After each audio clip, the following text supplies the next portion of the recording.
Hosts and guests are not necessarily those of the station.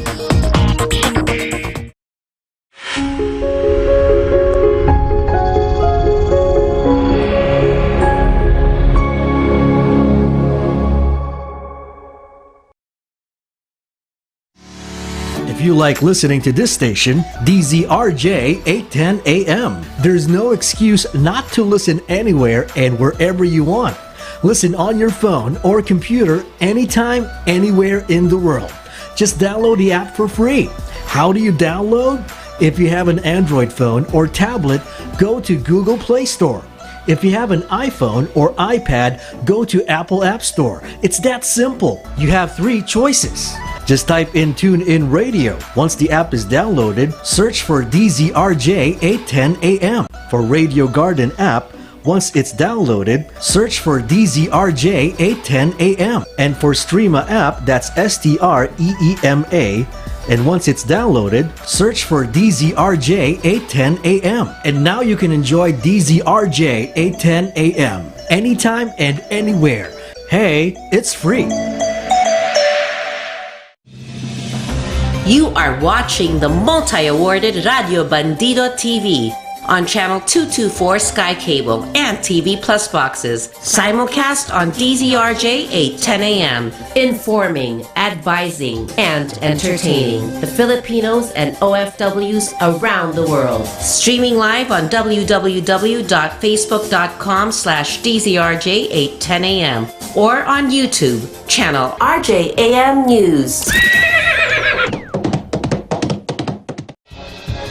To all Teleradio Bandido viewers and listeners, you can now watch Teleradio Bandido on our new YouTube channel, RJAM News. Hit the subscribe button and like the video. Don't forget to click the bell icon so you get notified when a new video gets uploaded. Don't miss out on our dynamite lineup. Mga kababayan, magsama-sama na tayo. Joy Belmonte, handang tumulong.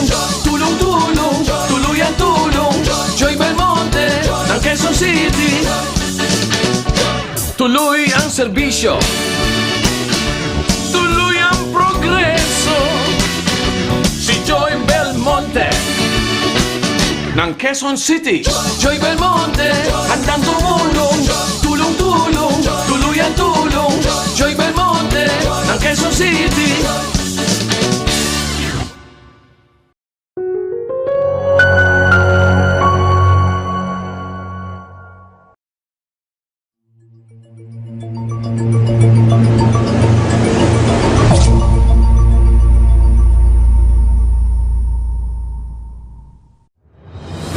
A straight question deserves a straight answer. Presenting straight from Radyo Bandido in partnership with the Philippine Star.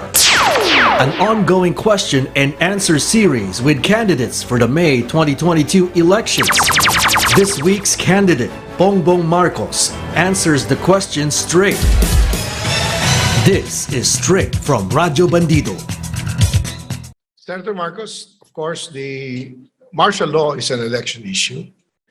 And people want to know, are you committed not to use this or declare martial law if you become president?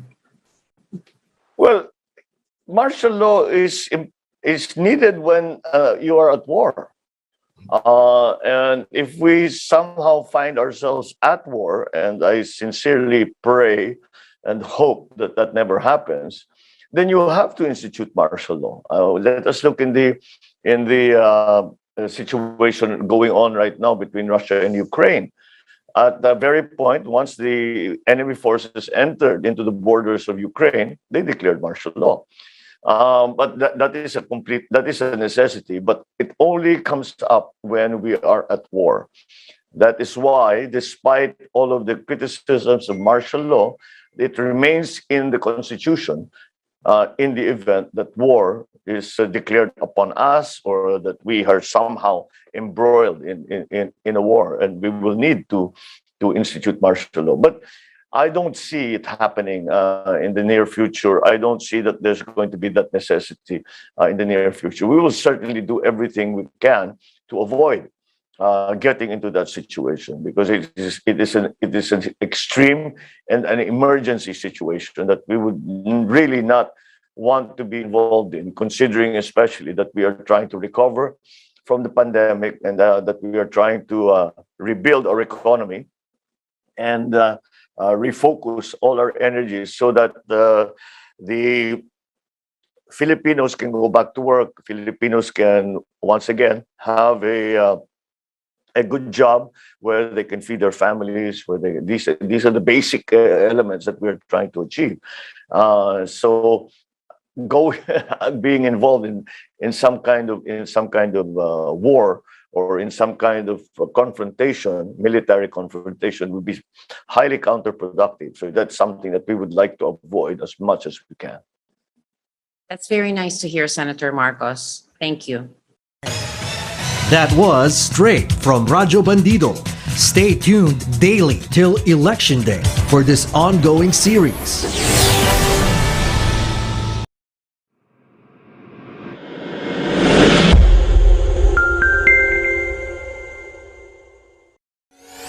Chit Chat with Double V with host Vivian Velez is a program that breaks down important national concerns, events, and stories, featuring newsmaker interviews and compelling features to add context, clarity, and answer the questions on your mind. Every Sunday from 5 p.m. to 6:30 p.m. on Teleradio Bandido TV, Channel 224 Sky Cable, TV Plus boxes, GMA Affordabox, Easy Box, and all DTT boxes. Simulcast on DZRJ 8:10 a.m. Seen on Facebook /DZRJ 8:10 a.m. and YouTube channel RJAM News.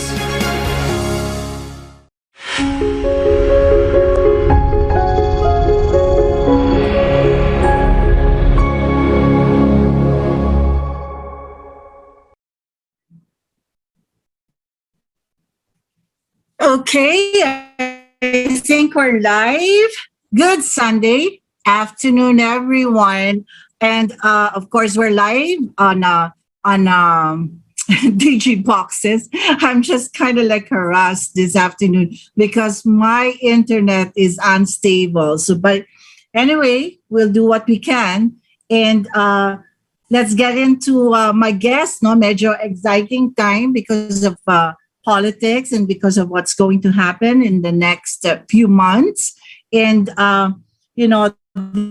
this is very timely, itong pag-uusapan po natin this afternoon. And I'm so lucky to have a friend who's going to somehow, explain to us on what are the latest of what is happening. Okay, so without further ado, I want to introduce he is a Lean Six Sigma Black Belt certified. I don't know what it means, but it has something to do with frat, I think, fraternities.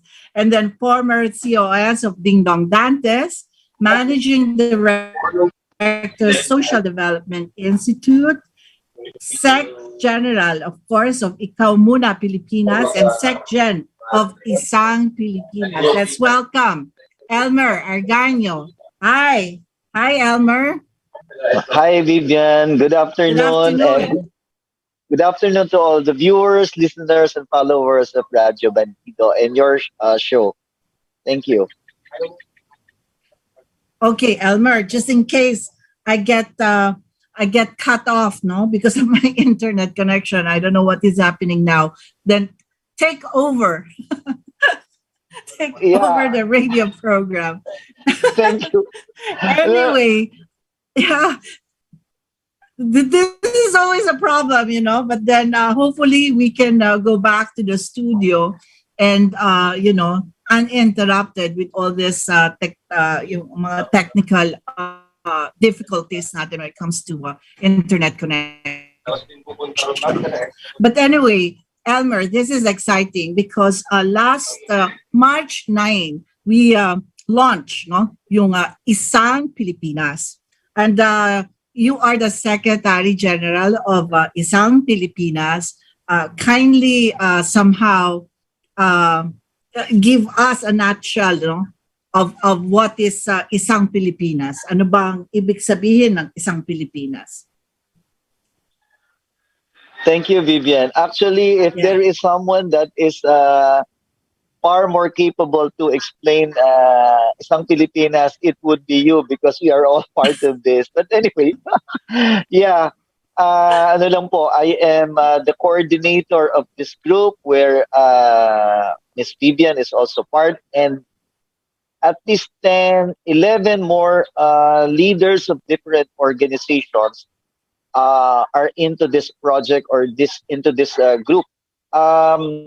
Yun nga po, isang Pilipinas is a coalition that stands for the advocacy to promote and help propel Isko Moreno and Sara Duterte.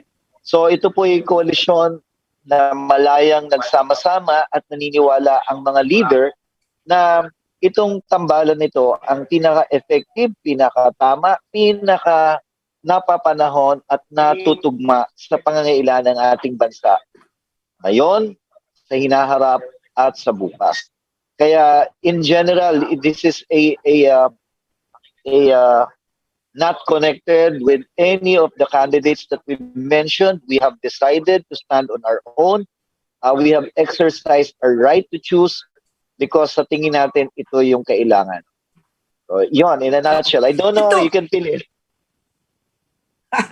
No, but then, di ba, Elmer, it would be really nice to really talk about on how, this coalition came about because I think, alam naman natin, na multi-sector, mga parang multi-party system tayo. So, yung mga tandem, even the tandem that, for instance, yung kay BBM and also kay Sara, they come from a different parties, diba? Parties. And same with the others, no? So talagang yung sistema is really different political parties, and then they just form themselves, no, to one, no? But ang gusto ko lang malaman kasi yung isang Pilipinas is talagang of course, we know for a fact na si Isko is in tandem with Doc Willie Ong, di ba? And then, ang ginawa ng coalition, pinagsama natin yung Isko and of course si Sara, no, Duterte. Pero more than that, it's really yung coalition, no, na bumubuo ng isang Pilipinas. So paano talaga yung nagsama-sama? Parang all of a sudden, we all thought na, ay, teka muna, this should be, parang ganon. Meron ka bang ma-share? Well, kasi madami-dami to, di ba, Elmer? Maraming different big groups, di ba? Yes. Coming together, yeah. Oo. Yeah, you're perfectly right in saying na parang short of siguro talagang because the current, the tide on the ground, the writing on the wall, the voices of ordinary people, actually I think that compelled us all to come together, coalesce, in the belief that we cannot let our country down again and be put wayward and be left to someone that we know is weak, no track record, only borrowing from his namesake, and worst of it all is being dragged into a serious controversy in substance abuse. So, sobra na to, Vivian.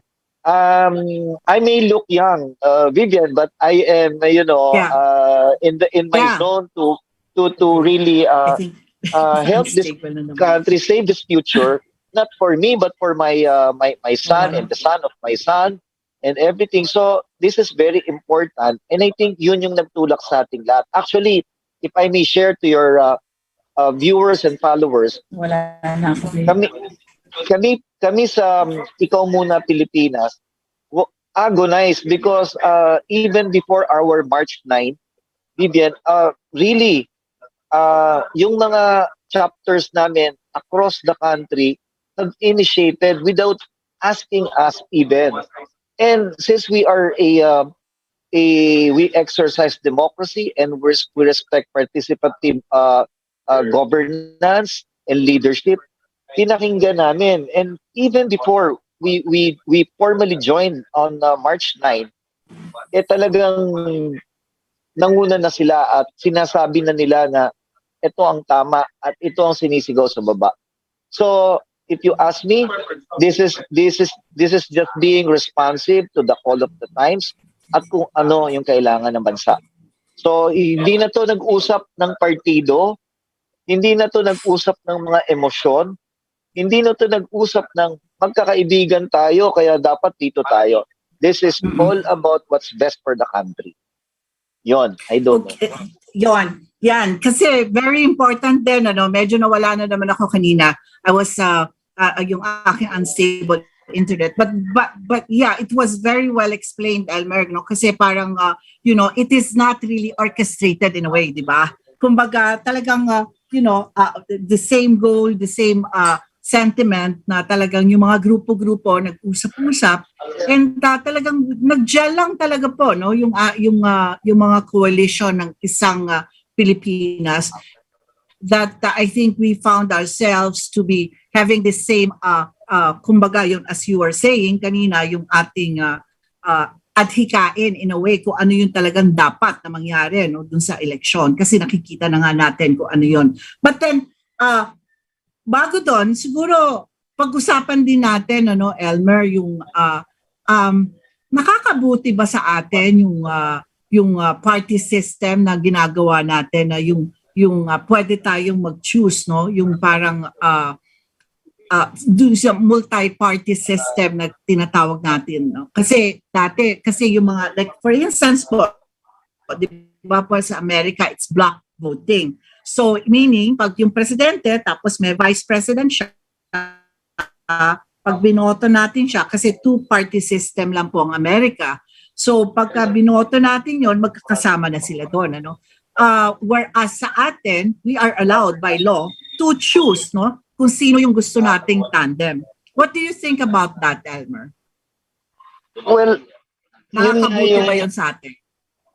Well, sa totoo lang, medyo may problema talaga yung ating electoral system and electoral process. That's why I think isa sa nabanggit na yata, narinig ko yan kay Yorme, and I think even Mayor Inday, meron silang synergy in the area of there has to be electoral reform. Ang weird nga dapat talaga naman, there's got to be the country should begin voting based on principles. Unfortunately, yun nga, nasabi mo, our law allows it to happen na you can choose a different president, a different vice president. It is, hindi ba dapat talaga naman silang magkasama at nagtutulungan? So, that is a reflection of the thoroughly lacking concept of principled and program-based politics. That's the problem. Correct. So, until ito ay ma-reform, it is best to our advantage dahil hindi siya party-based. Ngayon, sasabihin mo na parang okay na rin kasi makakapili ka. Pero in the longer term, I would say it's not. It's not really because people are voting based on personalities, not on platforms. Tanggapin na natin ang katotohanan. Diba? So, that's a problem by itself. So hopefully, no, if we make Isko Moreno and Inday Sara win, and they share, they talk about federalism. Yorme is talking about changing the way we do elections. Baka magbago, and people will begin voting based on the programs. Okay, ang ngayon hindi pa siya ganyan. Kasi di ba? Kasi nga, parang there's a notion kasi, Kasi, I mean, really understanding it, kung bakit nila ginawang split ticket. So we have to understand why they did it that way, no? Yeah. So I think there was a notion na kaya sila nag-split ticket na yan, it's because of check and balance. Parang ganon, na parang pagka may presidente, so medyo pipili ka ng hindi niya ka-ticket para may transparent check and balance. That is the notion, no? Why they did the split ticket. Because if you really think about it, bakit nga pala nila ginawa under the Constitution na magkaroon ng split ticket, no? So, but then that doesn't follow anymore because now we're seeing, I mean, for us, you know, sa isang Pilipinas, we're taking advantage of that law because walang two-party system, so therefore we are allowed to really choose, no? But in this sense, this time, parang may sense yung split ticket. Yeah. Diba? Parang may sense siya. Parang minsan magpapasalamat ka. We know, we understand na yung sinasabi natin instead of yung catch all parties kasi instead of you know, yung nangyayari kasi parang Filipino voters go to the polls to choose who will govern them but not necessarily how they will be governed. Kasi nga walang, di ba, walang platapormang pinag-uusapan. Wala. So, ngayon, but really thinking about it, kunyari, let's say, an example lang is BBM and Sara, and then Isko, of course, and Doc Willie. But if you really study it, yung kay BBM and Sara, pulls apart ang kanilang ideological yung organization nila. Pati yung the way they yung kanilang plataforma, no? But of course, it is not so clear kung ano yung plataforma nila because I have not heard them in debates, you know, and things like that. But ang naririnig ko lang puro pagkakaisa. Yun lang ang naririnig ko sa kanila and that's about it, no? Pero ibig ko sabihin, knowing Sara and knowing, you know, the other party, parang magkalayong sila. So, even with of course, even with Isko, no, and Doc Willie, no, si Doc Willie kasi somehow nakikilala pa lang natin ngayon at nagpapakilala pa lang siya sa atin. Aside from being in a medical field, meron pa ba siyang alam na iba? Yeah. Diba? Yeah. Parang ganon. Correct. Pero pag pinagsama mo yung Isko at saka Sara, it makes more sense. For me, why does it make more sense? Unang-una, the approach in governing would be almost the same because both of them are mayors. Yeah. Yeah. Diba? Parang Correct. ganun. Oo, parang ganun. So, you know, really thinking about it, there is advantages and disadvantages. Most probably, as you were saying, Elmer, parang disadvantage, di ba? Medyo disadvantage siya kasi we know that yung nagiging personality-based instead of platforms. Pagkatapos, minsan nagiging yung partnership for convenience lang. Yes. Minsan, Yes. Diba? Yeah, Partnership exactly. for convenience.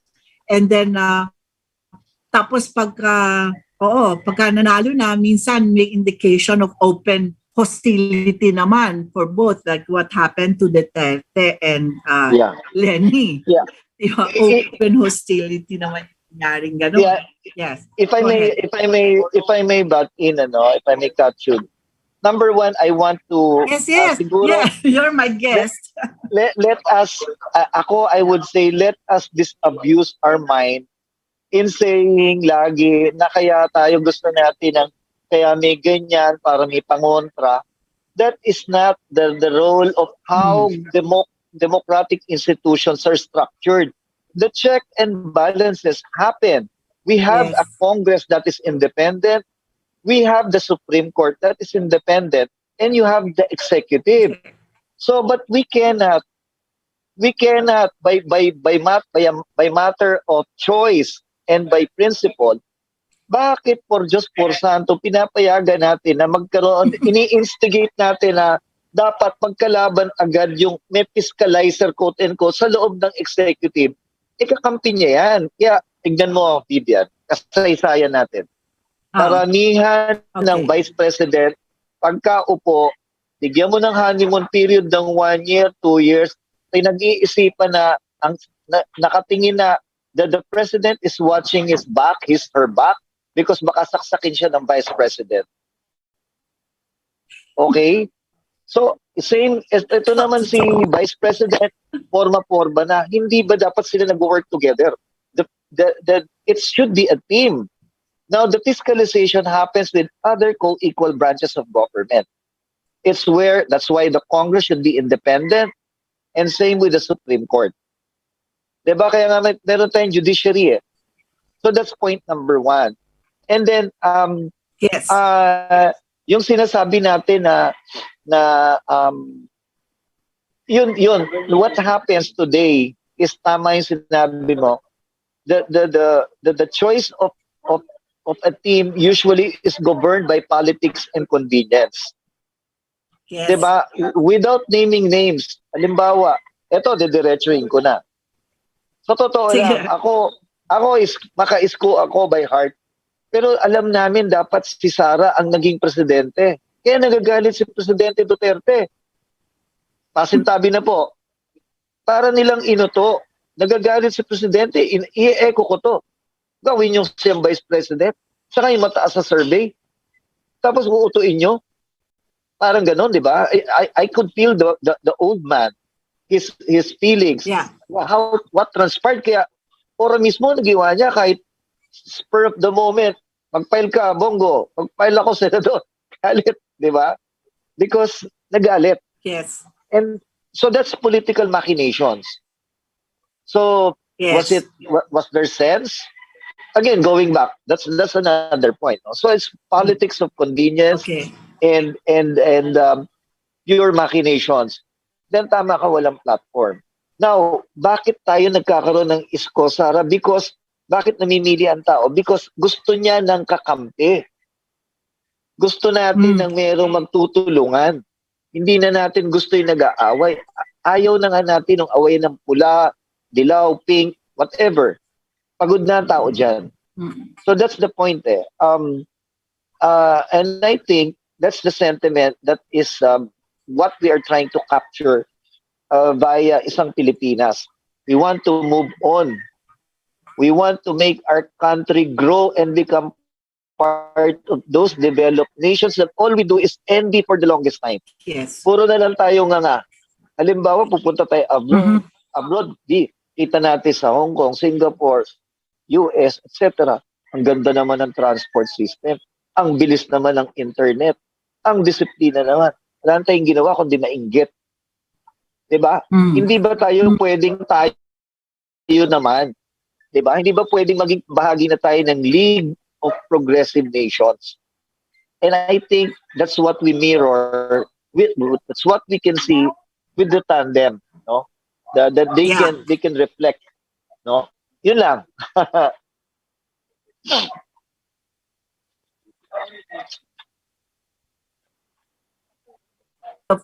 Dyan lang naman sa mga social media and sometimes in the mainstream media, no? Parati nilang sinasabi na kung ganon, sabi nga, ibig niyang sabihin, kawawa naman si Doc Willie or kawawa naman si Vivian because nilaglag ng kanilang mga magka-partners. Di ba? Usually, we hear that, right? All the time. And what can you say about this? Alam mo, sorry ako In the case of the tandem of Mayor Inday, hindi ako siguro I have there is no love lost. No, I have no love lost, and in fact, so hindi yan. Maraming ang problema yan eh. Daming ang bagahe eh. 'Di ba? Yeah. Meron yang atraso sa buong, hindi lang sa Pilipinas, inuusig sa buong mundo. Tinawag na nga ni Presidente Duterte, weak leader. Yes. Gusto ba natin ng weak leader? At tanungin ko lang, gusto ba natin ng weak leader? Gusto ba natin ng leader na habulin tayo ng buong mundo? May asunto yan. Gusto ba natin ng leader na wala namang nagawa at nasasangkot pa sa mismong parang pag binasa mo si Presidente, wala namang ibang tinutukoy na medyo may hindi mas magandang bisyo. Yes. So, ayoko niyan. Di, ayoko niyan. Hindi ko pwedeng tanggapin yan. Correct. So, pagdating kay Doc Willie, yan yung Yes. mas parang may tama eh. Pero again, Yes. sabi nga natin, this is not about personalities. This is not about friendship. This is not about affinity.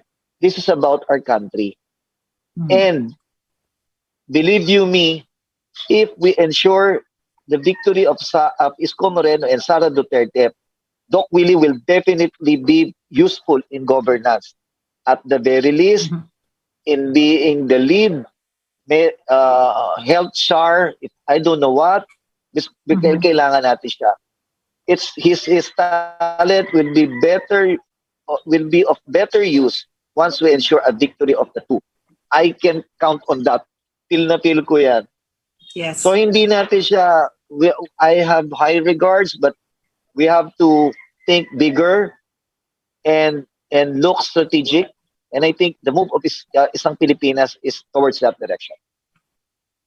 Yes, very well said, Elmer. And then, but then also, we want the people to know na talagang we did not ask naman the permission, di ba? Talaga ni Yorme Isko, ni Yorme, and also Mayora Sara. We did not ask their permission if we can do this kasi ito naman supporters initiative naman natin, ano? So people's choice, as we're saying. Wala pong kinalaman. Kumbaga, wala po silang kinalaman na kaya wala pong laglagan na nangyayari. And then, as we are saying, kasi naman, it is, for us naman, as supporters, we are allowed to really pick and choose, no? Kasi that is, that was given to us by, constitutionally, we are, kumbaga, on the right path kasi bakit nila sinabing pwedeng single ticket?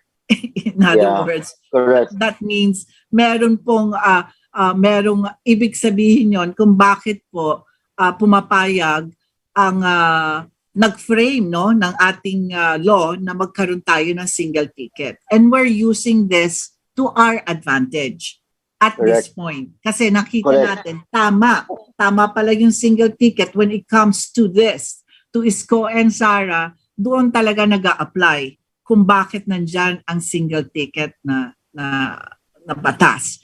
So that is very clear kasi we don't want to hear it anymore because alam mo minsan 'di ba Elmer, they want to sometimes discredit the group in a way and even the candidates themselves. So minsan kawawa rin naman sila dahil wala rin naman silang kinalaman doon sa naging pasya, di ba? Naging desisyon ng coalition. That has to be very, very clear. At yung mga iba siguro, I don't know, nagbubulag-bulagan lang siguro, Elmer. They just don't want to understand kung ano yung hindi naman action demokratiko, no? Like for instance, on the side of Isko and not lakas dun sa side naman ni Sara. So they have nothing to do with it. Exactly. We're independent. So I think we will just have to pause for a commercial. Yeah. All right. We'll be back, Elmer. Sure. Ang ating kapangyarihan ay para sa mga walang kapangyarihan. Salamat, Senator Laila de Lima, sa pagpasa ng batas sa 4Ps. May laban kami sa gutom at sakit. Kasama mo kami sa laban mo, Senator Laila. Yan si Senador Laila. Kahit ginipit at ipinakulong, nagtatrabaho, lumalaban. Ibalik ang hustisya.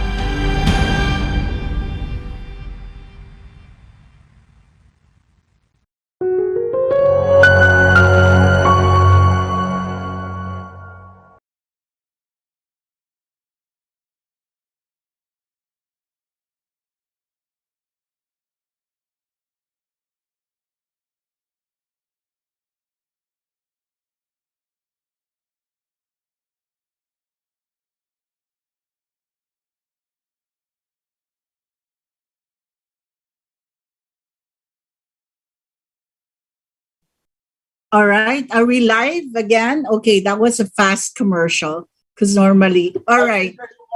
Okay. Mabilis lang pala yon, Elmer. Anyway, yes. Okay, so that explains well kung bakit naging ganyan, ano, at naging ganyan na naging pa siya ng isang Pilipinas coalition na sinasabi natin.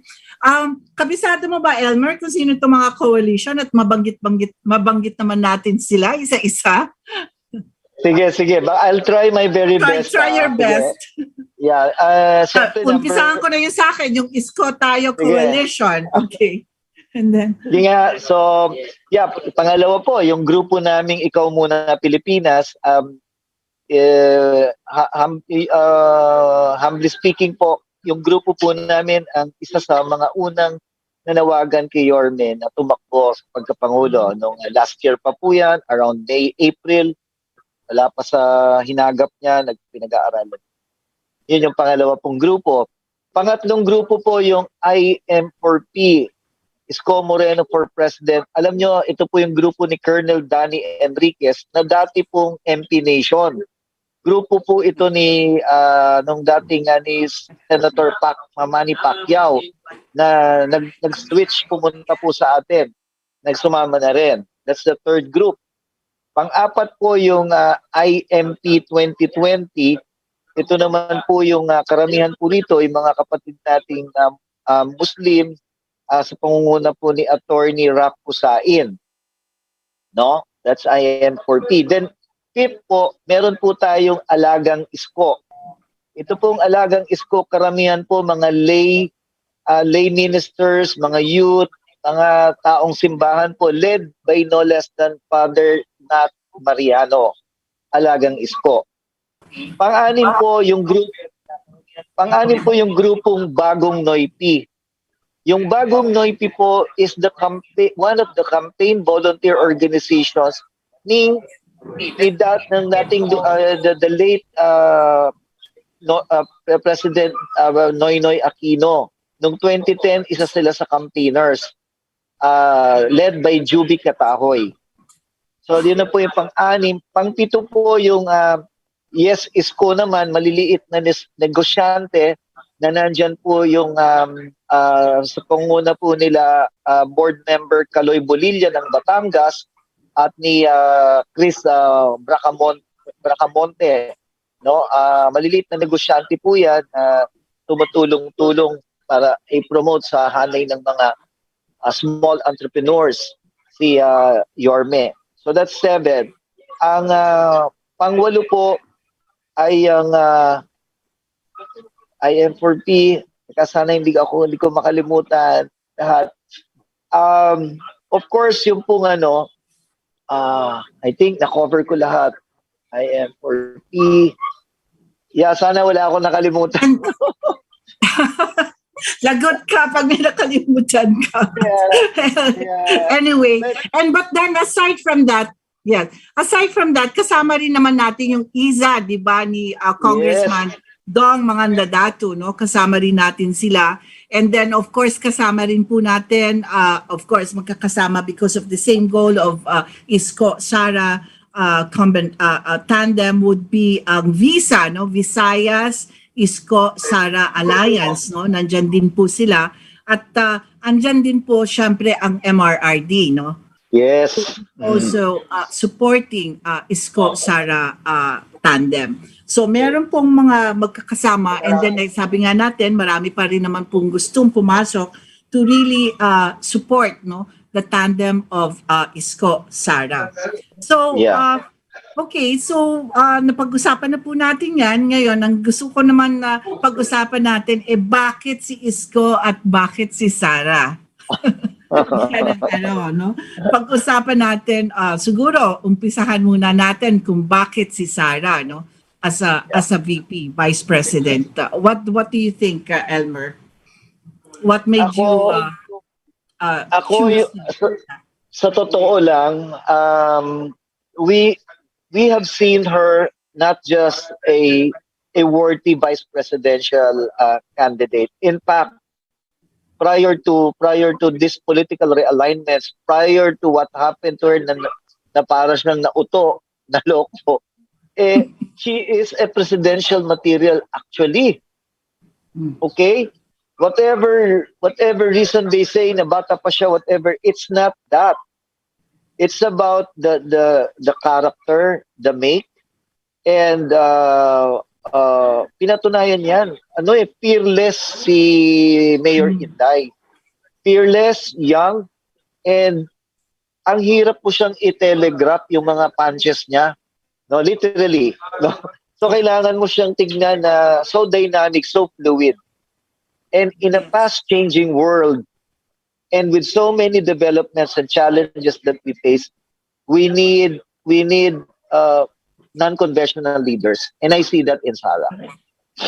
Yeah, and also, of course, the fact that she is the daughter of Yes, President I forgot Duterte. that. So, yeah.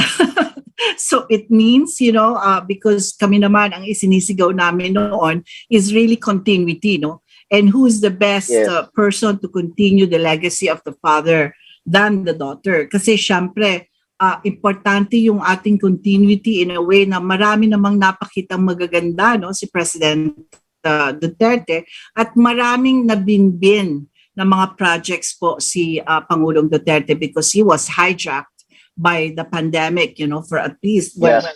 2 years, no? 2 years. So, and he keeps on saying, 2 years, medyo he felt na he was shortchanged in a way na kasi hindi pa niya napakita yung talagang full force of the changes that he wants to do. So, ito nga, so when we saw in Sara na sana ma-continue niya, no, yung legacy ni Presidente Duterte. And then ako, nung nakita ko naman kay Sara is really what probably he got from his father is the transparency, no? Medyo ganun siya, no? Diba? Very transparent in the way he deals with, even in Davao, as a mayor, marami nagsasabi sa atin doon na very transparent siya in how he governs, no? The government. So, maraming no? She's only 43 years old, Elmer. Yeah. And this ko is 47. Yeah. Can you believe that? This will be the first time that we will have the youngest tandem, the youngest president and vice president. Correct. But then pag-usapan na rin natin bago tayo mag-transition kay Isko, no. Yung para meron kwentong konti, no. At hindi naman tayo insider, but then hindi naman ganon, kaya lang nakatutok kasi tayo sa kanila, no? Yung controversy na kung bakit si BBM ang kanyang pinili. Because I get that questions all the time, na bakit daw hindi ako sumasama dun sa ini-endorso ng ni Sara. Because I came from Sara All, kasama po ako sa Sara All and yung solid Sara supporters. So kami ang nagtatag niyan. And so, maraming tanong kung bakit yung mga DDS and na kung bakit hindi po sila sumama kay Mayora. Siguro sasagutin ko yon, Elmer, no? Para once and for all. Alam niyo po kasi dito sa grupo, no, nung nag-endorse si Mayora Sara, he endorsed BBM Marcos Jr. Nagsalita rin ng kanyang ama. Diba? When he, also the father, said that Marcos Jr. is a weak leader, maraming bagahe, and he will not endorse BBM. So doon medyo nagkaroon ng chaos, Elmer, kasi parang, who do we follow now? Do we follow the Sara? Do we follow Sara? Or do we follow the father? Diba? Parang ganun na eh. So, nagkaroon ng medyo chaos, nagkaroon ng medyo talagang yung pag-iisip ng malalim, no? Kung paano ang gagawin ng mga grupo. Maraming, syempre, yung mga sinasabi ko nga natangay sa Agos, no? Papunta dun sa kay BBM. But then we stood firm na sinabi nga namin, let's wait for a while and really think about it. And what does Marcos Jr. stands for? Meaning, what sino ba si BBM? Kasi hindi naman po pwede yung yung endorsement namin, yung support namin kay Sara is only for Sara. 'Di ba? Because what she stands for. Pero yung i-endorse niya, kasi alam naman natin, 'di ba, politics of convenience, or magkaibigan lang naman kasi sila, hindi pa naman sila magkakilala siguro. I don't know if they had the chance to interact with each other, yung kay Isko. 'Di ba? Parang wala yatang chance, no, for them, no. So we don't even know the other candidates kung kanino siya magpa-partner. So yun po, sa akin clear, no. Sabi ko nga, Father knows best, at mas alam kasi ni Presidente Duterte, Pangulo, kung ano talaga ang sitwasyon, no.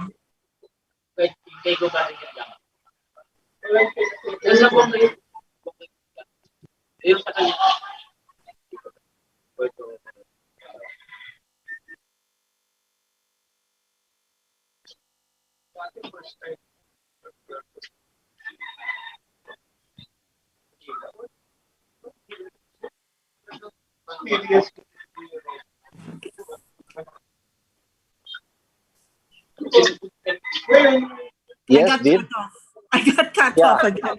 Go ahead, you're saying something. We lost you. Anyway, tama yun dahil una talagang lang. Ako I pity, I can feel the angst of Mayor Inday because talagang she was just caught between a political situation to agree probably whether pinaniwala siyang hindi niya kaya pa, it doesn't count. No, it doesn't count. Remember, before they had this thing together, BBM Marcos Jr. was way below the surveys. Correct. It was Sara Duterte on top, Isko Moreno second, I think third or fourth, alternately si Lenny at si Marcos. So it's no-brainer really to think na sa totoo lang nagamit si Inday Sara. Nagamit siya. Sa totoo lang. And that is the intention na sana makita ng mga tao yon. And I understand. I've been talking to several groups na oo nga forced to good lang. Pero and then the father continuously, and recently there was a post na nagpapasabi siya na I don't know if that was, I think that was true, that is true. So in an SMI interview, I don't pa sana ang sunod na presidente, dapat mayor.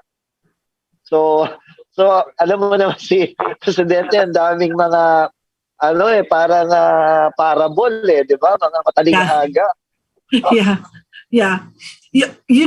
You know, Elmer, because ito konting kwentong Marites, no. We were because it is really talagang nagtataka kami because when both of them, when Sarah went to Cebu, no, and alam naman namin na at that time talagang the father really wants her to be to run for president at that time, no. Kaya si Senator Bongo really filed for VP at that time. Nag-VP siya. So may nangyari because something happened in Cebu, and then as you were saying, parang yun na nga, whatever was said in those meeting, meron tayong but we cannot really confirm, not unless they confirm it themselves, no. Pero meron mga nangyari doon, and we kaya nga nung sabi nga ni Presidente yung kanyang last interview, minsan lang and ni Sara, and hindi naging maganda yung pag-uusap namin. So that means something happened along the way, we can say, na, so medyo malalim, no? Malalim yon, at hindi nga namin malaman, no? Kasi as you were saying, front runner siya, then all of a sudden, biglang, when she filed na lang for VP, and then si Bongbong, and then Sarah endorsed BBM, dun tumaas yung rating Exactly. And it's no secret. And then ang problema we have to constantly remind people of the chain of events. And ang problema minsan ang ikli ng memorya ng tao. Yes. At ang ikli, kailan lang yan? Kailan lang yan, mga kapatid? Isipin natin lahat ng bagay. So, but the thing here, I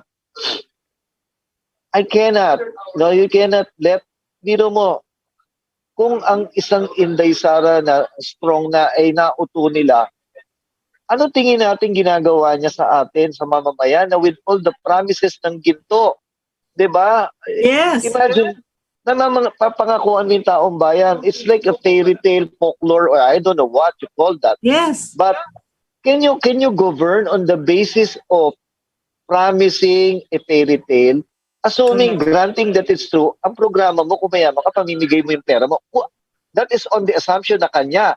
But knowing well that it is highly contestable because they are under litigation and convicted of several crimes, not only in Philippine courts but elsewhere. How can we stomach that, my friends, in the country of the Philippines? I cannot understand. I cannot.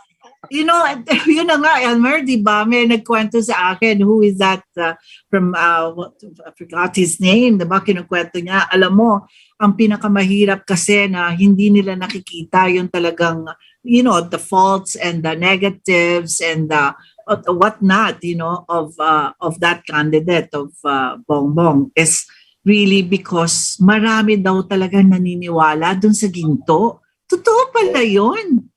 Yeah. Ako hindi ako maniwala until I keep on hearing that here and there. Yeah.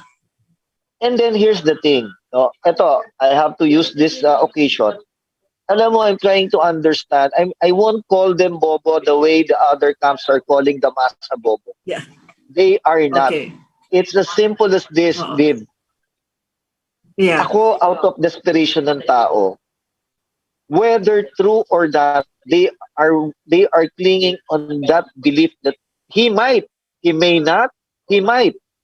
Because out of desperation, what if, kesa bigyan siya ng isang politiko ng 1,000, 2,000, 500, whatever, doon nangangako, 1 gold bullion, worth 1 million, kung totohanin niya, can you imagine that psyche? Yeah. For a poor guy, Viv, yung who has never imagined, have never seen a 10 bundle crisp of comprising 1 million, never in his lifetime. Then suddenly here comes someone promising, pag ako, maraming mga ginto Talyano, bibigyan ko kayo, tig 1 milyon. Ang halaga niyan. Ikaw na mahirap, ikaw na all your life, you have never seen, you have never imagined, ever. You have never hoped to have 1 million or about, kakapitan mo eh. And that is sad because that is taking advantage of the poverty, of the situation of the people. Instead of liberating them, helping them teach and making them grow as a person, wala, bubulagin. Unfortunately, yan yung bait niya, which is sad. Yeah, it is. I really cannot also phantom that meron palang ganon, really. I mean, I thought sabi kong ganon,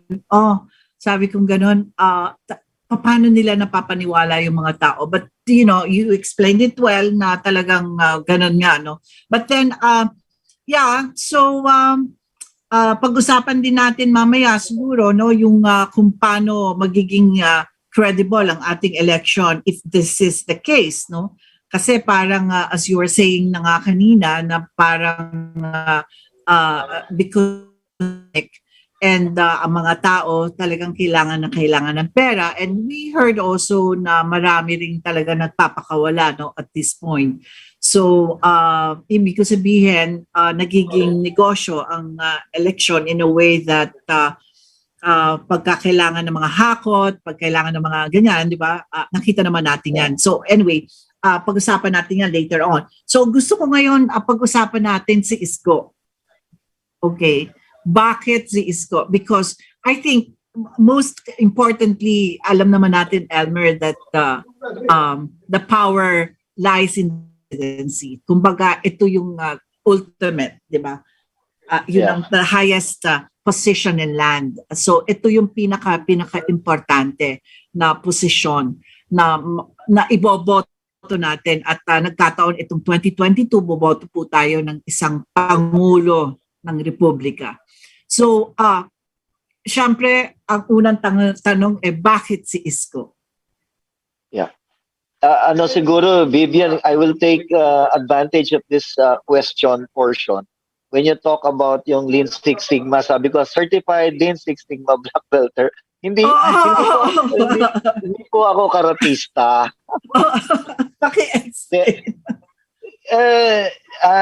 Lean Six Sigma is one of the most advanced management tool being used by major companies the world over. It's a it's a tool of how to minimize errors and wastes in management. So it's so ingrained in me, and I see government is one major organization that needs a lot of re-engineering in terms of how it does its business. Alam mo, nanggaling din ako sa gobyerno. Yan, kapanahon. Early on, pag-upo ni Presidente Duterte, kasama ko si Tim Orbos. Umupo kami sa MMDA while he became OIC chairman. We founded the Interagency Council for Traffic. And then we went to DOTR. Prior to that, I was the chief of staff of Ding Dong Dantes. So there is so much waste in government. There is so much errors in government in the way it does things. So, kaya that's my cue. Unang-una, I like Yorme because he is not only bilis kilos, but he is setting standards which are pegged on global baseline. Okay, kumbaga, nagpo-promote siya ng global excellence. Bakit? Kita mo naman yung programa niya, hindi pang mema lang eh. Diba? Magtayo ka ba naman? Natatawa ko, minsan naluluha ako doon. Magpapabahay ka sa mahihirap. Natatalunin yung kondo na binibili mo ng milyon or about na malalaking developer. 40 square meters. Hindi yun. May butas ng aircon. At tinatanong siya, bakit may butas ng aircon dyan? Ngayon naka-ready. Sabi niya, bakit? Ang mga recipient niyan, mga mahihirap. Yung mga dating basurero rin, mga slum, informal settlers. Yeah. Bakit may butas? Bakit? Gusto niyo bang habang buhay na magpaypay o natutulog sa ilalim ng kulambo? That became aspirational. And then they laugh at it. Every day na makikita niyan, there's a drive. Diba? And that is something. Diba? Yeah. Now look at the hospitals that he is trying to build. He builds hospitals that he wants to be at par, if not better, than the major private hospitals for the masa. Who will ever think, lagi lang tayo, mag-mema lang, meron lang maibigay na ospital. Diba? Masabi lang. Yeah. So these setting the standards. Unfortunately, yung iba kaya nai-insecure kasi nga tinaas niya yung bar of public service. Diba? And so on and so forth. Yung kanyang Manila Zoo, iniintriga pa, ito binuhay niya ngayon at ang peg niya parang Singapore. Kailan ba tayo nakakita ng leader na tinitingnan yung best practices the world over? Yeah. And that is important, especially in the face of, sabi ko nga, this post-pandemic thing will demand so much of our leaders in terms of how do you rebuild the country? Aside from rebuilding, how do you make a quantum leap? From being a a third world country, tama na yung third world mentality. Lagi, alam mo, problema yung natin. pwede na. Yung pwede na yan. Pwede na yan. Pwede na. Ano yun? Ganun na lang tayo. Saka yung kawawa mentality, yung third world mentality, yung pahingi. Kawawa kami, pahingi. Di ba tayo mag-aspire na tayo naman yung mamimigay? And it's all about mindset. And that is the thing I want with Yorme.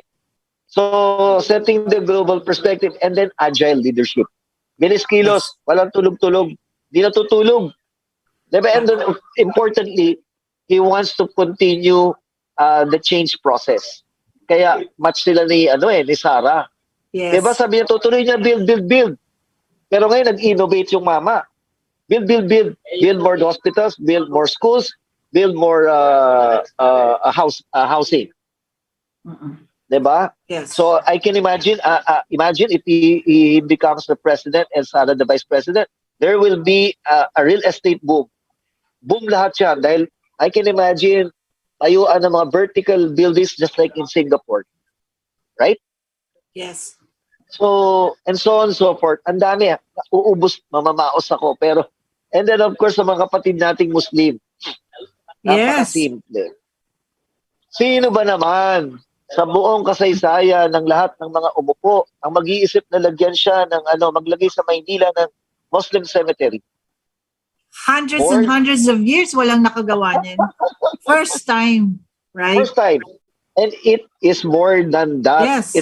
It speaks a lot. It speaks of volumes of understanding history and respect to our Muslim brothers. Right? Correct. Yan lang. Correct. Ang dami na. Titirang kita. Ikaw naman. All of that, all of what you said, and marami pa po talaga. You know, one thing I like with him talaga is really, he's so approachable. Diba, Elmer? I mean, it's so easy to talk to him kasi minsan pagka nakipag-usap ka sa mga politiko, sometimes you don't even understand their language. You know, medyo paiikutin ka ng kung ano-ano pero alam mo namang bola. You know, pero alam natin yun, di ba? And sometimes, you know, yung kanilang, ideas and all of that, but you know that it's all just in their mind. Pero si Yorme kasi ibang klase, you know, when you, syempre yung mga iba ko siguro, sabi ko nga, the only, talaga setback, you know, with what is the campaign now, what is happening now, is not, kulang ang oras na makilala nila at marinig si Yorme.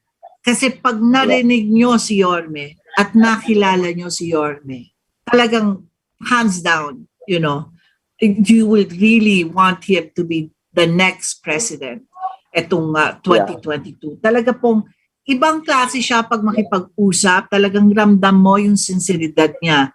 So, ako, marami na rin ako nakakausap, di ba, Elmer? Marami na rin ako nakakausap ng mga politiko. Ibang-iba siya. Ibang-iba siya. Talagang, siguro dahil naiintindihan niya ang lahat ng antas ng tao. Ibig ko sabihin, mahirap ka, mayaman ka, or kahit na sino ka, di ba?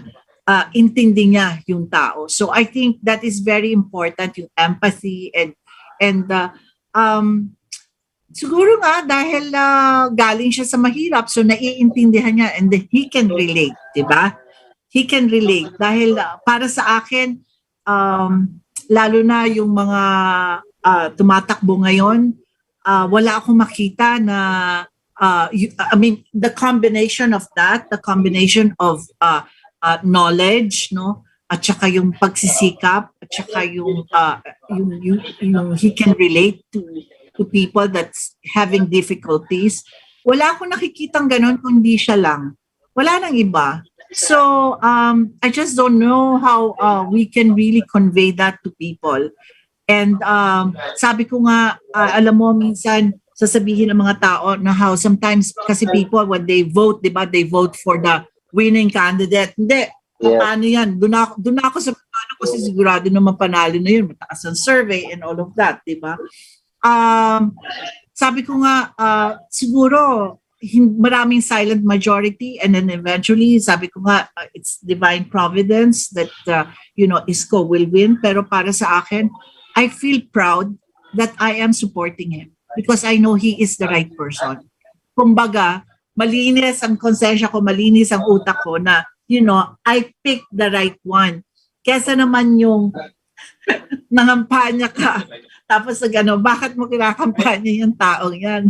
Magnanakaw yan. Ba't mo Ang kinakampanya hirap yung taong yan? paliwanag. Yes. Bobo Yeah. na yan. Why? Diba? Paano mo mapapaliwanag yan? Di ba? Paano mo ikakampanya yung King of the Snort? Paano mo ikakampanya yung King of the Snort? Di ba? Kung nanonood ka ng Game of Thrones, King of the Snort. How do you contain that? Anyway, pero yeah, tama ka. Viv. The challenge amongst us or those people that know him, our groups, and even not part of our group, all the people who knows him, become the evangelizers, let's all become the messengers of who Isko and what he represents. It's kind of tight, but we're not shit. There's still time as long as many and all of us will move. And yun nga eh. I think apparently Marcos Jr. is going down. Isko is going up, but we have to hasten the velocity. Speed up the velocity para magpang-abot. And then by the time that it's the day of reckoning, then we will get the results that we all hope for.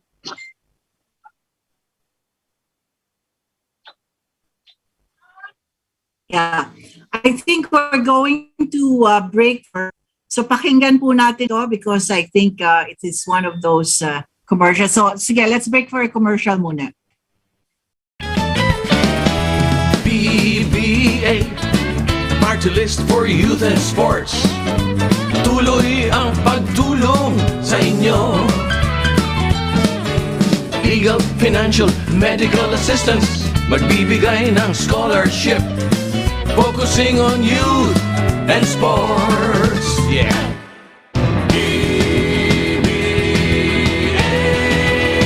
PBA Party List.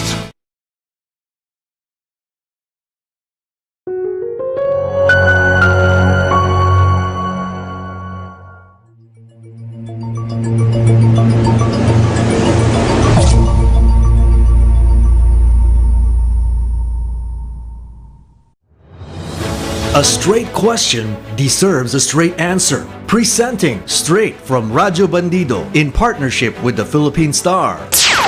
An ongoing question and answer series with candidates for the May 2022 elections. This week's candidate, Bongbong Marcos, answers the question straight. This is straight from Radyo Bandido. Senator Marcos, you are leading in the polls in spite of many sectors hitting you. You have shown equanimity and you never hit back, which is good, because you seem like you want to reach out and unite the country. My question is, will you and how? We must. Again, the present administration cannot continue with the polarization that there are some sectors, especially in the political arena, seem to be intent on making worse and worse and dividing the country. If there is one lesson that we have learned in this pandemic is that every Filipino needs help. It doesn't matter how powerful you are. It doesn't matter how rich you are. It doesn't matter what your position is in society. Everyone needs help to recover from the pandemic. And we cannot expect others to help us, other countries, even our friends around the world, because they have their own problems. So the only one, ang lagi kong nababanggit, ang maaasahan lang nating natutulong sa Pilipino, yung mga Pilipino din. And to be able to do that, to be able to recover, we have to bring Filipinos together. Look, I understand that there are many positions in the political spectrum that we face. But I think the one thing we can agree on is that we love our countrymen. We love our country. So let's work with that as the beginning point. And that's when I talk about unity, that's when I talk about pagkakaisa. Yan ang aking ibig sabihin. Pagkasunduan muna natin na tayo naman mga Pilipino, nagmamahal tayo sa kapwa. kapwa Pilipino at mahal natin ang bansang Pilipinas. Kaya lahat ng gagawin natin, kahit na hindi tayo magkasundo sa lahat ng ibang bagay, doon naman tayo magkasundo. Tulungan muna natin ang Pinas. Tulungan muna natin ang Pinoy. That's what I mean about unification. No? It is sometimes misinterpreted as a political unification. Well, maybe that will come too, but that's not necessarily what I'm talking about. And so we need to find the best people, the best Filipinos to come and help government, to come and help private sector, to come and help ordinary citizens. We need everyone. We need everybody's help. We cannot say, hindi, kami lang ang marunong, kami lang ang magaling, kami lang ang tama, kami lang ang mahusay, kami lang ang mabuting tao, kayo, basta sama kayong lahat, kung hindi tayo magkasama. Hindi po pwede yan. Walang mangyayari sa atin. That kind of politics, yung mga cancel culture, yung mga ganun yung mga nangyayari ngayon. Ang naitutulong sa tao yan eh.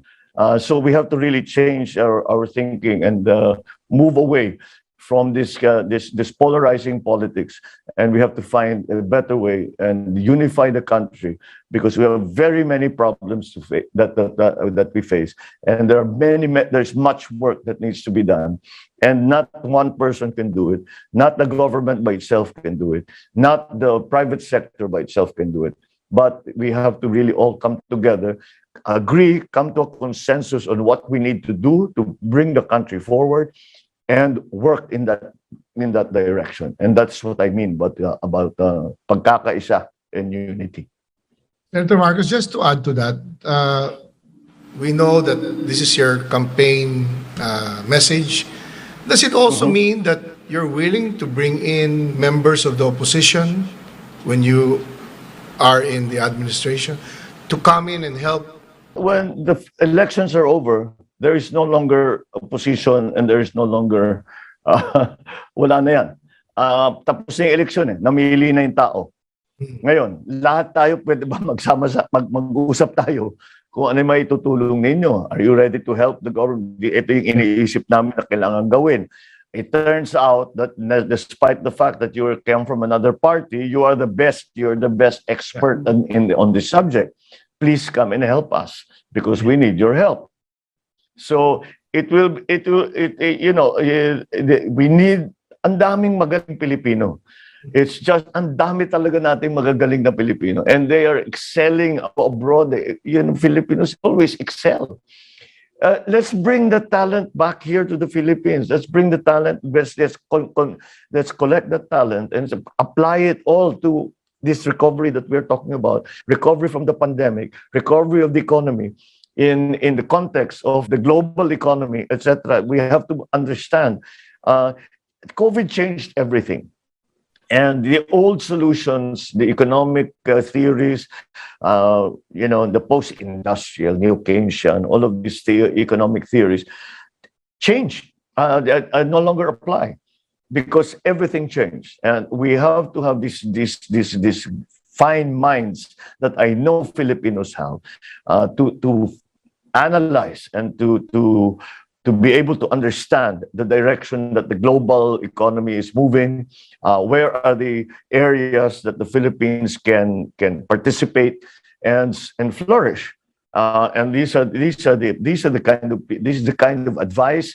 This is the kind of thinking that we are going to need to be successful in the next administration. So the political color of someone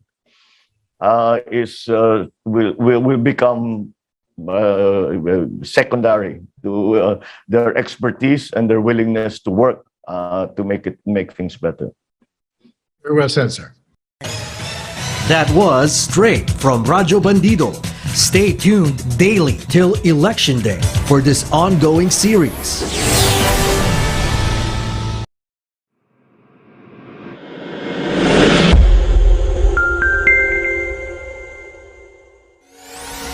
Chat with Double V with host Vivian Velez is a program that breaks down important national concerns, events, and stories, featuring newsmaker interviews and compelling features to add context, clarity, and answer the questions on your mind. Every Sunday from 5 p.m. to 6:30 p.m. on Teleradio Bandido TV, Channel 224 Sky Cable, TV Plus boxes, GMA Affordabox, Easy Box, and all DTT boxes. Simulcast on DZRJ 8:10 a.m. Seen on Facebook /DZRJ 8:10 a.m. and YouTube channel RJAM News.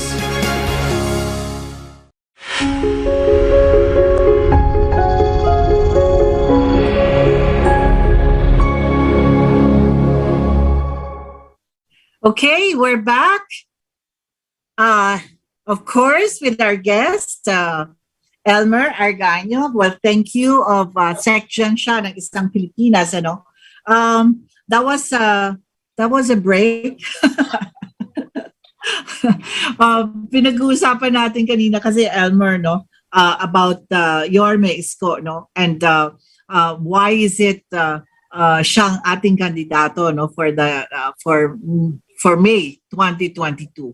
At very clear po sa atin na talaga namang kung susuruin nating mabuti, if we really talagang iisa-isahin natin at hindi na lang po tayo sumasama kung ano yung trend at kung ano yung survey at kung sino yung feeling mananalo na or anything like that. Importante po kung ano yung isusulat natin. Hindi na pala isusulat, ano na? Shade doon sa ating balota. Until then, bago po natin yun i-shade, talagang importante na talagang yung ating iboboto yung alam natin na makakatulong sa atin. For that's another 6 years. At tayo ay nanggagaling sa isang pandemic, sa isang dagok for 2 years na isang pandemya. So napaka-importante po yung ating the next 6 years.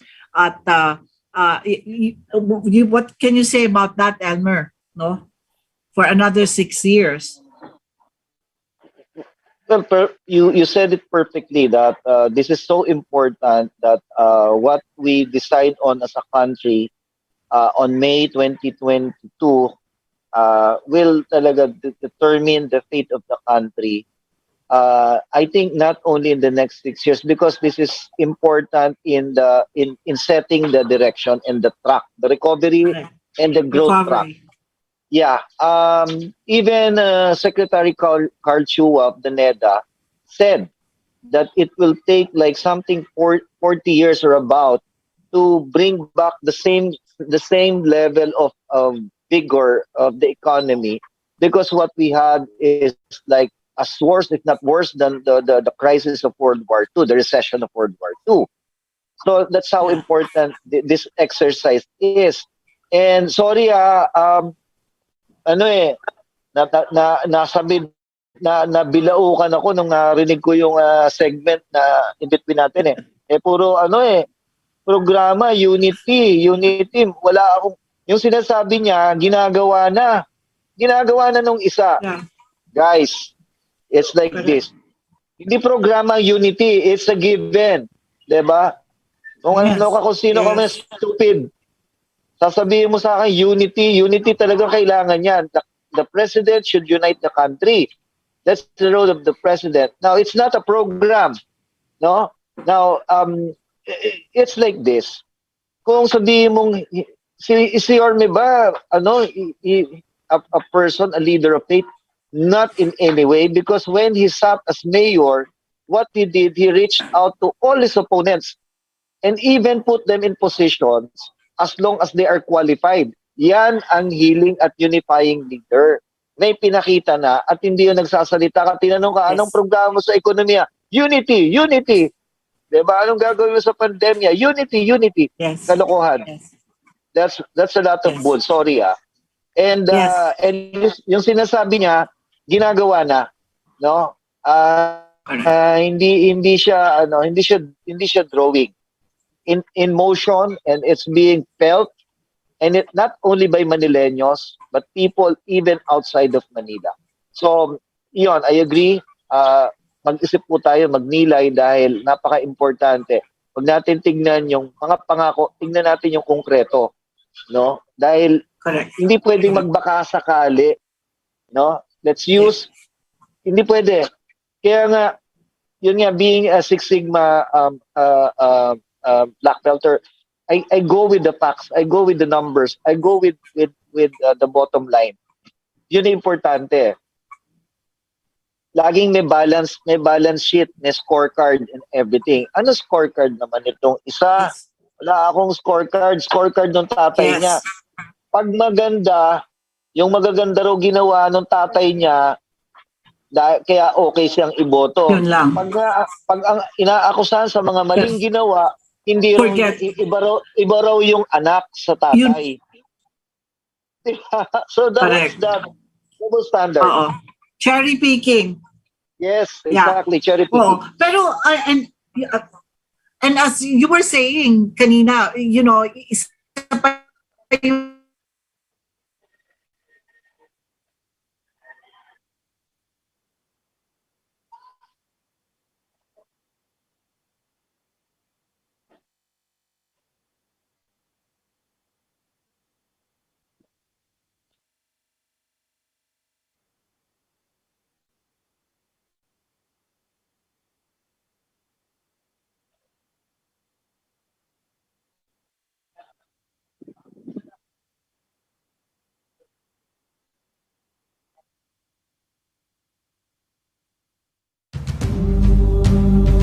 Filipino heroism, ingenuity, marksmanship, tatak sa ludo kami. Isang pagkilala sa galing ng mamamayang Pilipino, hatid ay serbisyo saan man sa mundo. Natatanging kwento ng mga overseas Filipino workers, OFW advocates, legal luminaries, educators, scientists, and inventors.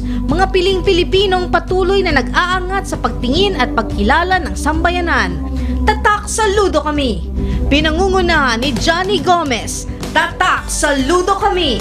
Tuwing araw ng Sabado mula alas 2 hanggang alas 3 ng hapon. Mapapanood at mapapakinggan sa DZRJ 8:10 AM sa Radio Bandido TV, Sky Cable Channel 224, TV Plus boxes at free to air. Simulcast live sa www.facebook.com/DZRJ 8:10 AM at sa YouTube RJ AM News.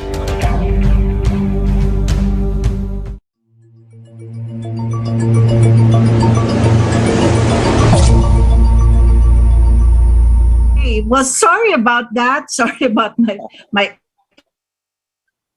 internet. Talaga namang Elmer. Talagang next siguro pag nanalo na si Yorme, talagang yan ang tututukan natin yung internet providers natin. So anyway, yeah. So going back, yung 10-point agenda nga ni Yorme, it's really very timely because alam natin, isa pa yung dapat natin pag-isipan aside from the pandemic, although we're coming back, and coming back strong. Kanina, umikot-ikot ako and I can see that people are really raring to go out and, so yung commerce natin is medyo, I hope, medyo bouncing back.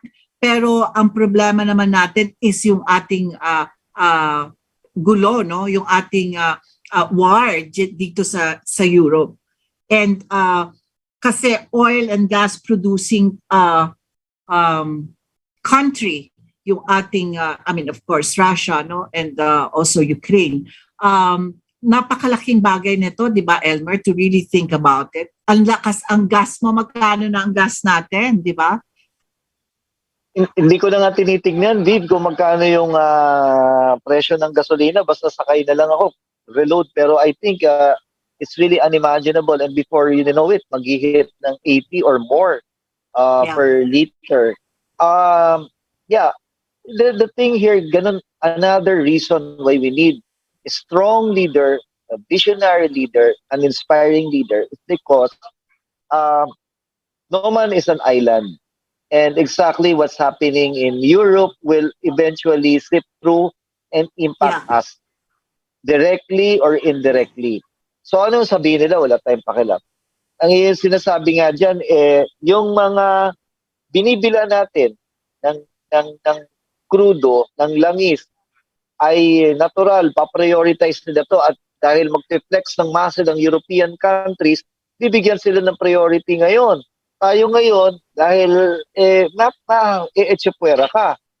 So same goes with other countries na ngayon magbabuffer sila. You don't know if this will spark another world war or whatever. And I don't know if you were the ones I'm talking to na we're not scaring people, but how World War II developed, it's not overnight. It was like a long process, girian, number of years. And then before we know it, ayan na. So, paano tayo dyan? No? Paano tayo dyan?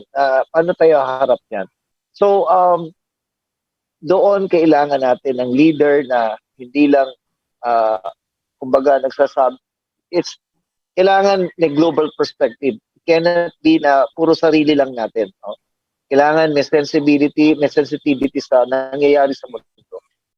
And I think the two, Isko and Sara, can effectively provide the country that kind of leadership attribute. Oh, well, we're coming to an end, but then I also want to touch this for just shortly, is really yung nangyayari naman dun sa, kasi very important din yung announcement ni, at saka nagkaroon kasi ng interview no, si Presidente when he said that ang mga dilawan medyo napasok na talaga ng mga komunista. No? And there are some intels that there's going to be parang i-disrupt, no? Or just we don't know what's going to happen in the election day mismo ng May 9. So what do you think about this? Well, do you believe na merong ganon? I think anything is possible. And we know that these groups, they have their own agenda. What would suit them best, of course, they will pursue that. And since they were given the platform, naturally, they will maximize that. And of course, the president, as you say, the father knows best. It's a very natural. It could be a possibility, and I will not be surprised if he will take action to avert whatever he deems is not good for the country. Correct, because as I can see it, di ba? Kasi yung campaign din nung kabila, kasi all throughout this 4 or 5 years, talagang ang hina-hina na ng mga liberal, ng mga dilaw na sinasabi nila, no? In fact, even in their rallies or in their support of whoever, talagang halos wala na. Then all of a sudden, you see this propaganda and you see, money pouring in and things like that. And then, you parang you can question, there's a question, who is moving this campaign for them, no? Medyo alarming in a way because it's the president who's saying this. So, syempre, alam naman natin, nasa kanya ang lahat ng intel, no? Lahat ng intelligence report, no? And if he says this, so that means he has basis, no, in saying this. So napaka-importante rin po yun. We'll have to be very vigilant in a way, no? Yun nga yung sinasabi natin because merong pula, alam naman natin yung sinasabi nila, we have to unite. So probably that's where he gets it because he knows that if he wins, there's going to be no unity that's going to happen kasi bangayan na naman ng bangayan yan at pag nanalo naman ng mga pinklawan or dilawans as they call it, talagang bangayan din ng bangayan yan. Never ending, no? Pero ang nakikita ko lang talaga, ang talagang unifying candidate would be Isko Moreno Domagoso. And of course, Sara, and because siya kasi parang as you know, in the survey, if we believe surveys, parang siya yung, kung hindi si Vivian, si Marcos Jr. ang iboboto mo, sino iboboto mo, will always say Isko, di ba? At kung hindi si Lenny ang iboboto mo, sino iboboto mo, si Isko. So he's the highest in that. So that it only means na on both sides, tanggap siya 'Diba? Tanggap siya ng Marcos camp, tanggap siya ng Lenny camp. Siya yung iboboto ng mga tao. So I guess it is a wise choice, no? Really, it's the best choice, as we keep on saying, 'di ba, Elmer? So so we have a few minutes. Any like as we say, parting words from you, at ano yung pwede mong ibilin sa ating mga manonood at sa ating mga nakikinig, at so siguro yung charging na ni Elmer. So last, sorry. You can say your okay. We can say your parting words now, Elmer, and yung ibilin mo na lang kung ano yung mangyayari sa atin in the next few days, at magpapaalam na rin tayo. Go ahead, Elmer. Sige. Thank you, Vivian, and this is a nice conversation, and I hope we were able to make certain issues clear to your viewers, to the other publics that who are first time viewers of this show. Yun nga po, after everything has been said and done, now is the time to move. Kami po sa Isang Pilipinas ay hindi titigil, tuloy-tuloy. In fact, sinimula namin yung isang programa namin katapos nating lumabas sa publiko nung March 9.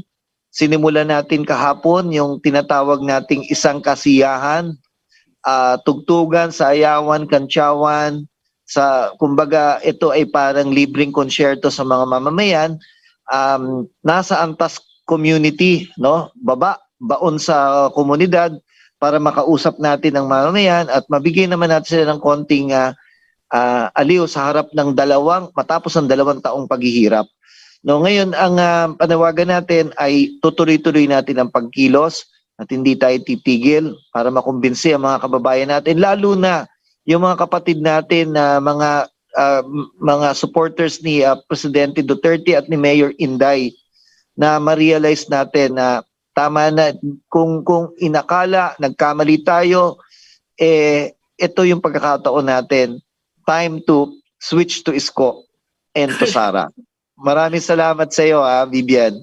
Thank you. Maraming salamat, Elmer, at maraming salamat po dun sa ating mga nakikinig at sa mga nanonood sa atin. And then we'll see you next Sunday again.